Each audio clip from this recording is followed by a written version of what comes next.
ಶುಭೋದಯ, ನಮಸ್ಕಾರ. Welcome to YoYo Kannada. ಬನ್ನಿ ಈಗ ನೋಡೋಣ ಈ ದಿನದ ರಾಶಿ ಫಲಗಳನ್ನ. ಮೊದಲಿಗೆ ಮೇಷರಾಶಿ. ಕೆಲಸದಲ್ಲಿ ಒತ್ತಡ ಬಂದರೂ ಅದು ನಿಮ್ಮ ಸಾಮರ್ಥ್ಯವನ್ನು ಹೆಚ್ಚಿಸುತ್ತದೆ. ಸಹೋದ್ಯೋಗಿಗಳನ್ನ ಮೀರಿ ಹೋಗುತ್ತೀರಿ, ಆದರೆ ಫಲಿತಾಂಶಗಳು ತಕ್ಷಣ ಬರೋದಿಲ್ಲ. ತಾಳ್ಮೆಯಿಂದ ವ್ಯವಹರಿಸಿ. ವೃಷಭ ರಾಶಿ. ನಿಮ್ಮ ಗುರಿಗಳನ್ನ ಯೋಚಿಸಿ, ಸ್ನೇಹಿತರ ಯಶಸ್ಸನ್ನ ಸಂಭ್ರಮಿಸಿ. ವ್ಯಾಪಾರ ಅಥವಾ ಕೆಲಸದಲ್ಲಿ ಉತ್ತಮ ಆಲೋಚನೆಗಳು ಬರುತ್ತವೆ. ಸಾಮಾಜಿಕ ಕಾರ್ಯಕ್ರಮಗಳು ಸಂತೋಷ ನೀಡುತ್ತವೆ. ಮಿಥುನ ರಾಶಿ. ಕುಟುಂಬದೊಂದಿಗೆ ಭಾವನೆಗಳನ್ನು ಹಂಚಿಕೊಳ್ಳಿ. ಹಣಕಾಸು ಸ್ಥಿತಿಯ ಬಗ್ಗೆ ಮಾತನಾಡಿ. ಶಕ್ತಿ ಹೆಚ್ಚಾಗುತ್ತದೆ. ಹೊಸ ಉತ್ಸಾಹ ಬರುತ್ತದೆ. ಸಂಗಾತಿ ಅದೃಷ್ಟ ನೀಡುತ್ತಾರೆ. ಕರ್ಕಾಟಕ ರಾಶಿ. ಮಿತ್ರರು ನಿಮ್ಮ ಸ್ವಭಾವದಿಂದ ಸಂತೋಷ ಪಡುತ್ತಾರೆ, ಅದರೊಂದಿಗೆ ಸಂತೋಷದ ಸಮಯ ಕಳೆಯುತ್ತೀರಿ. ಪ್ರೀತಿ ಮತ್ತು ಸೌಹಾರ್ದ ಬಲಗೊಳ್ಳುತ್ತದೆ. ಸಿಂಹರಾಶಿ. ಮನಸ್ಸಿನ ಮೂಡ್ ಏರಿಳಿತ ಕಾಣಬಹುದು. ಬದಲಾವಣೆ ಸ್ವೀಕರಿಸಿ. ಹರವಿನೊಂದಿಗೆ ಹೋಗಿ. ಸುತ್ತಲಿನ ಬದಲಾವಣೆಗಳಲ್ಲಿ ಸಿಲುಕಿಕೊಳ್ಳಬೇಡಿ. ಕನ್ಯಾ ರಾಶಿ. ಆರೋಗ್ಯದ ಕಡೆಗೆ ಗಮನ ಕೊಡಿ. ಹಳೆಯ ಸಮಸ್ಯೆಗಳು ನಿರ್ಲಕ್ಷ್ಯ ಮಾಡಬೇಡಿ. ವಿನೋದ ಮತ್ತು ವಿಶ್ರಾಂತಿಗೆ ಸಮಯ ಮಾಡಿ. ಬ್ಯಾಟರಿ ಚಾರ್ಜ್ ಮಾಡಿಕೊಳ್ಳಿ. ತುಲಾ ರಾಶಿ. ಉತ್ಸಾಹದ ದಿನ. ಬದಲಾವಣೆಗಳು ಬರುತ್ತವೆ. ಪ್ರಿಯತಮನ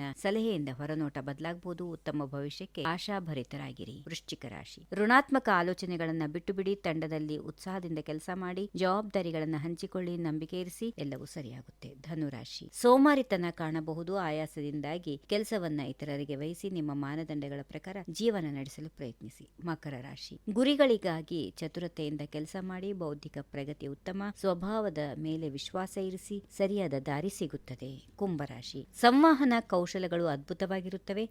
ಚರ್ಚೆಗಳು ಶಕ್ತಿಯುತವಾಗಿರುತ್ತವೆ. ವಿರೋಧವಿದ್ದರೂ ಶಾಂತವಾಗಿರಿ. ಪುರಸ್ಕಾರ ಸಿಗುವಂತಹ ದಿನ. ಕೊನೆಯದಾಗಿ ಮೀನರಾಶಿ. ನೆರೆಹೊರೆಯವರನ್ನ ಪ್ರೀತಿಸಿ. ಧರ್ಮಗ್ರಂಥಗಳು ಪ್ರಭಾವ ಬೀರುತ್ತವೆ. ಆಧ್ಯಾತ್ಮಿಕ ಆಸಕ್ತಿ ಹೆಚ್ಚಾಗುತ್ತದೆ. ದೇವಸ್ಥಾನಕ್ಕೆ ಭೇಟಿ ನೀಡಬಹುದು. ಹೀಗಿವೆ ಈ ದಿನದ ರಾಶಿ ಫಲಗಳು. ಸರ್ವರಿಗೆ ಶುಭವಾಗಲಿ. ಶುಭ ದಿನ.